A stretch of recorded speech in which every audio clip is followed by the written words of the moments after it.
जाहीर व्यासपीठातून माफी मागतो, परंतु आपल्याला आश्वासित करतो व्यासपीठावरती पक्षाचं उत्तम उदाहरण आहे की भारतीय जनता पार्टीमध्ये ज्यांनी 1992 पासून सोलापूर महानगरपालिकेची सभागृह गाजवलं, पक्षासाठी खडतर प्रवास करून पक्षाचा आवाज सभागृहात उंचवला, विरोधी पक्षाच्या काळात सभागृहात पक्षाची भूमिका मांडली आणि पक्ष सत्तेच्या काळात येत असताना एक कार्यकर्त्याचे दुर्दैव म्हणावं लागेल की नेमकं त्याच वेळी त्यांना उमेदवारी नाकारली गेली, परंतु ते कधी बंडखोरीच्या भूमिकेत गेले नाही, कधी पक्षाच्या नाराजीच्या भूमिकेत गेले नाही, पक्षाचा आदेश मानून पक्षाशी काम करत राहिले आणि काळाचा महिमा इतका मोठा असतो की त्यांची उमेदवारी 2017 नाकारली गेली.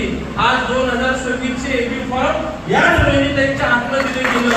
हे फक्त आणि फक्त भारतीय जनता पार्टीमध्येच होऊ शकतं. हा विश्वास, हा उत्तम उदाहरण आपल्या समोर असल्या व्यासपीठावरती बसलेले आहे. त्यामुळे मी आपल्या सगळ्या सहकार्यांना सांगतो की आपण पक्षासाठी आणखीन प्रभावीपणे, आणखीन जबाबदारी काम करण्याची आपली सगळ्यांची भूमिका राहावी.